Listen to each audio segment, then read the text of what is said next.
Go to bed. Go to bed. Go to bed. Go. There's no reason to keep scrolling. There's nothing you need to do. You need to sleep. You need to go to bed. It's time to turn your phone off. It's time to turn your computer off. It's time to turn your video games or Netflix. It's time to turn it all off. Go to bed. Just stop scrolling. Just stop. Just turn your phone off. Just say to yourself, it's time to go to bed. I'm going to go brush my teeth. I'm going to go to bed. Go to bed. Go.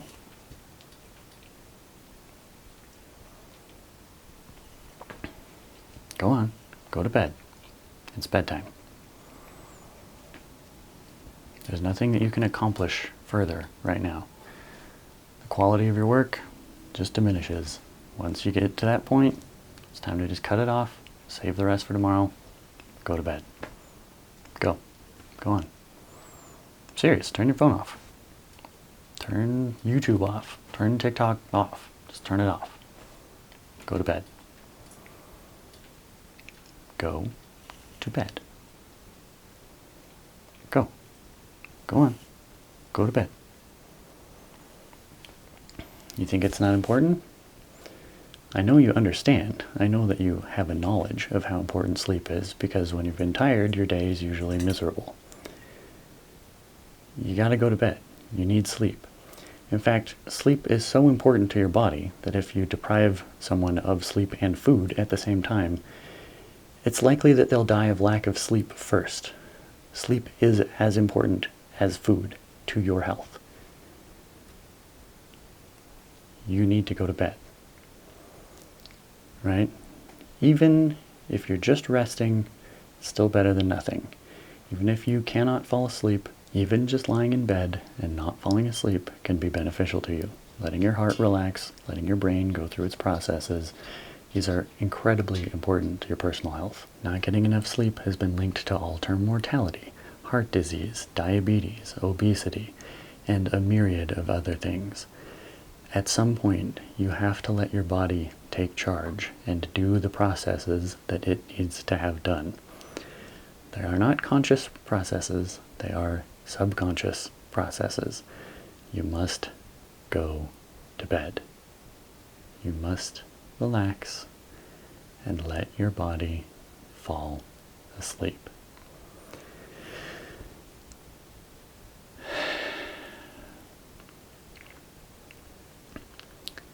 Alright, admittedly that can be kind of heavy, and telling you to go to sleep often makes it impossible to fall asleep. So let's just take a minute and cool down for a sec. You do need to go to bed.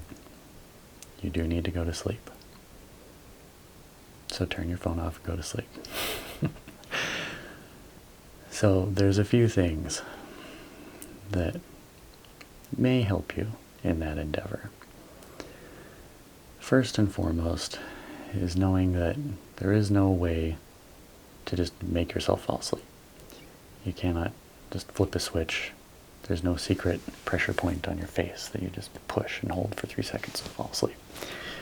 For as much as I would love that to be a thing, that just isn't true. They say that in life the only things you're guaranteed are death and taxes. To some extent, I'm going to take a little bit of an Eastern philosophy and modify that a little bit to flip it around and say the only thing that you are entitled to are your actions. You don't get to choose the outcome of those actions. You just get to take, to choose, and to act upon your actions. You will not be able to choose to fall asleep, but you can take every action up until that point. You can stack all the odds in your favor.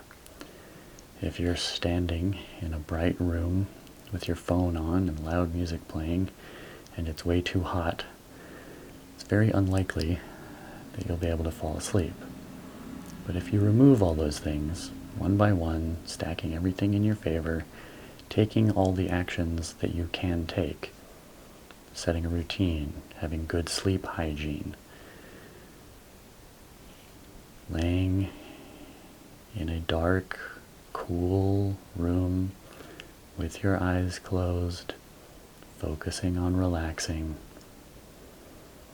your odds of falling asleep in that moment are significantly higher, especially if you adapt an attitude of positivity.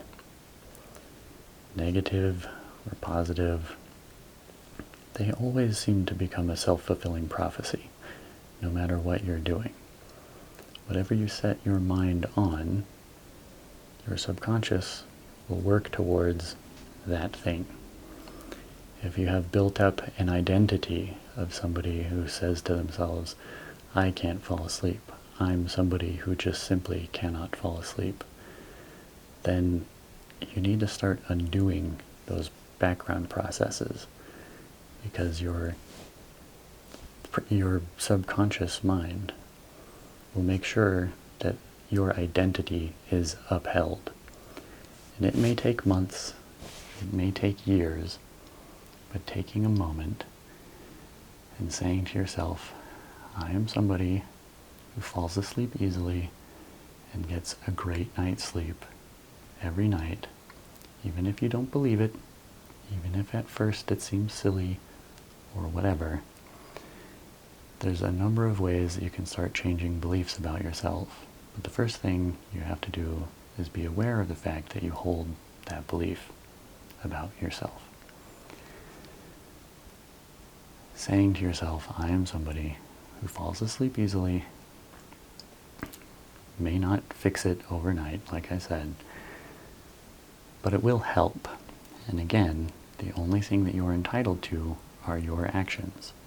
Setting all of the actions that you can take to stack as many odds in your favor as you can is one of the simplest things to do to cause success to fall into your lap.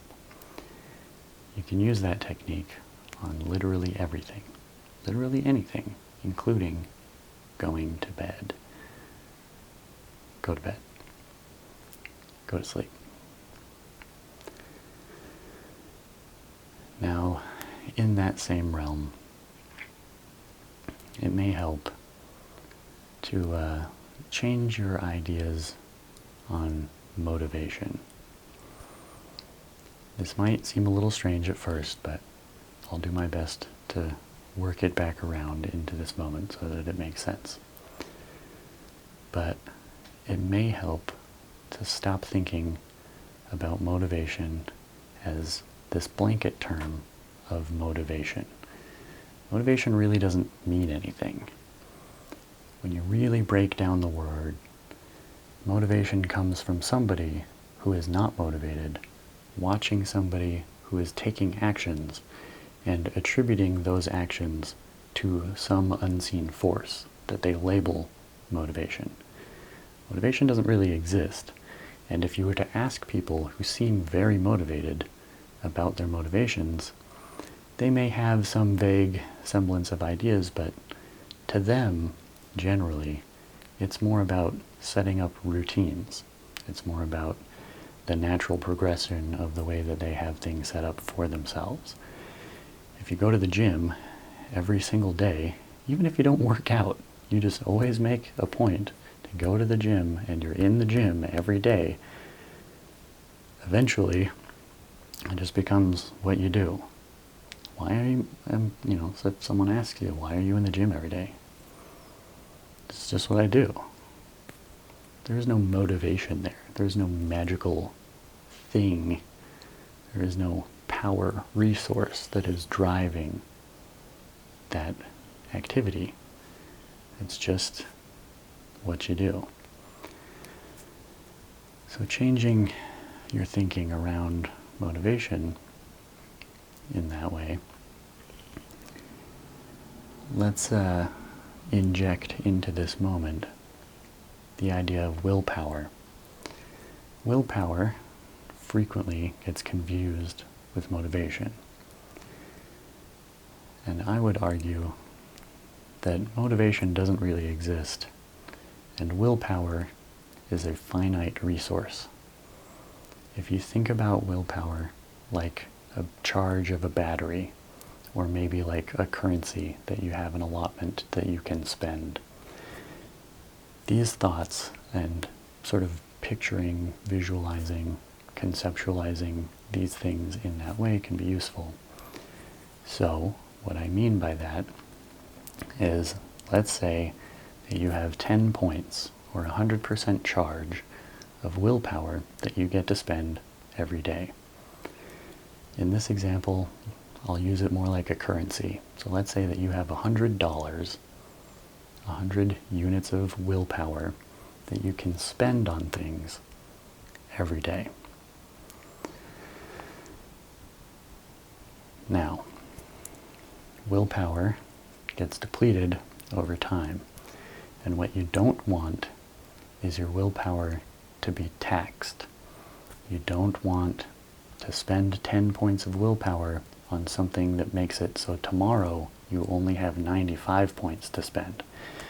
If you spend that 10, that then reduces it by another 5, you can see how over the course of a couple of days, or weeks, months, years, your willpower, your ability to inject willpower to force yourself to be motivated to do a task, depletes.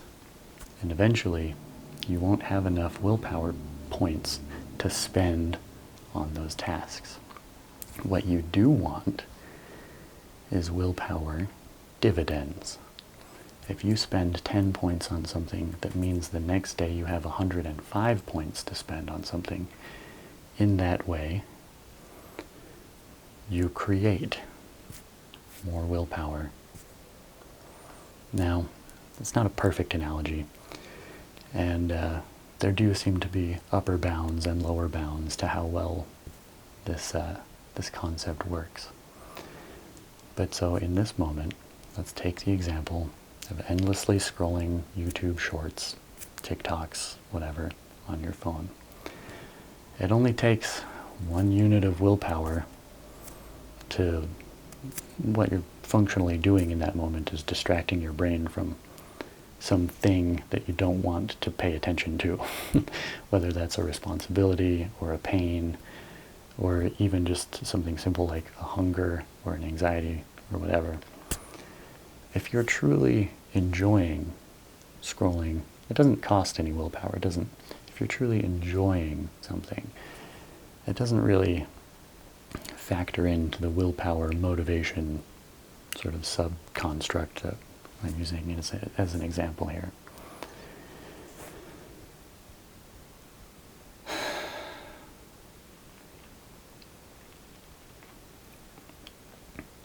But what you are doing is setting up an immense amount of tax, especially if you're using endless scrolling for entertainment as something to distract yourself from going to sleep. As I mentioned earlier, sleep and eating, your diet, how much water, how much exercise, all of the things that you've heard of that are healthy. The reason they can be thought of as healthy, even if you don't see a direct benefit, is thinking about it in terms of willpower currency. It takes a tremendous amount of willpower if you're running directly off willpower to go to the gym every day. But going to the gym every day, even if you have to spend willpower, eventually pays dividends. If you spend 50 points of willpower to go to the gym that first time, and you end up with 101 points to spend. It doesn't seem like much, but let's say you do that for 6 months, however many days that is. Now you've got, several hundred, not just 100, but, maybe we'll say 300 points of willpower to spend. Now you've totaled more motivation, more willpower that you can sort of force in that way. Now that is still a band-aid fix. That idea, that concept of paying yourself back in dividends, when you're endlessly scrolling your phone, you're spending 1 point of willpower, maybe 10 points of willpower to avoid going to sleep, to avoid your responsibilities for a couple more hours, for a couple more minutes. But it doesn't actually make anything better the next day. It tends to make them significantly worse. And that starts a negative feedback loop, because that amount of tax is humongous. That's 75%. So now the next day, you're overly tired, you don't want to eat right, you just grab whatever's nearby, even if it's garbage. If you only have 25 points to spend the next day, it's going to be very difficult to spend 50 points to go to the gym, or whatever other goal. It doesn't have to be the gym, it's just a very easy one. If you've ever been to the gym regularly, you know how beneficial it can be to build up those points of just exercising regularly, going to sleep regularly, treating yourself like a helpless houseplant. You're a houseplant, just slightly more complicated. You need sunshine and water and love and care. Go to bed. Go to bed. Go to bed. Take the actions that you can take to set up the most dividends in willpower that you can find. My final thought with this, and hopefully it's been clear, is that motivation doesn't really exist. There are things, especially in people with ADHD, that setting up a deadline and then pushing that deadline as close as you can get to the end will suddenly give you a huge burst of motivation, a huge burst of energy in completing that task. And I still wouldn't necessarily define that as motivation. You can feel motivated. You can use the word to describe the actions, the activities. But once you actually stop and look inside, what is this motivation? What is that energy? It's nebulous, right? Internally you've got, your consciousness, subconsciousness, your thoughts, your ideas, your feelings, your emotional blockages, baggage, any number of words that describe these concepts in Eastern and Western philosophies and psychiatry and psychology and all the other things. But there isn't really a direct thing that you can find inside that is motivation. That's just, again, when you look at someone else doing their actions and you think to yourself, I wish I could do those actions. They must be deeply motivated because of some internal thing they have. Because you feel some deep internal thing to have the actions that they're having, to take the actions that they're taking. But again, when you're taking actions, you don't necessarily say, I am so motivated to whatever it is. What you're actually doing is forcing your willpower on a task, which is a limited resource and not the best way to do things. Eventually, just setting up the routine and letting it fall away, let all the blockages come apart. Spending that currency as willpower into a task is the closest thing that I can think of to true motivation.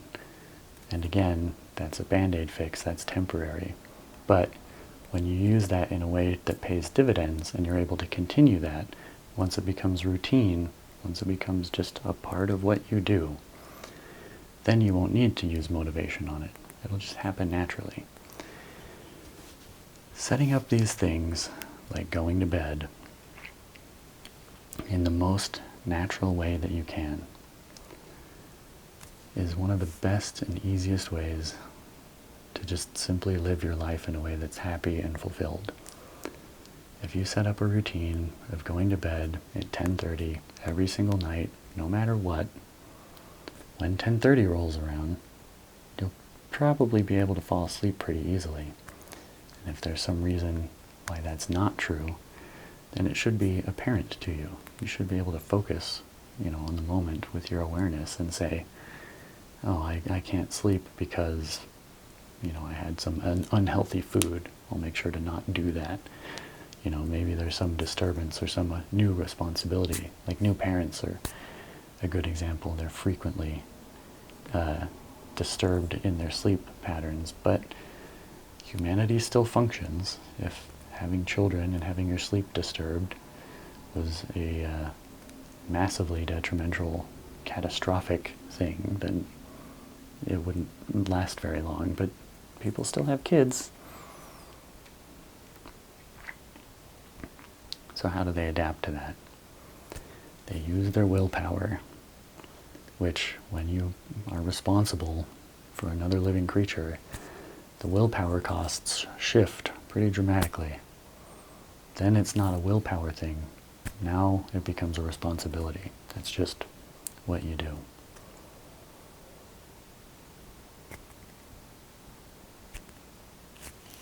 Go to bed.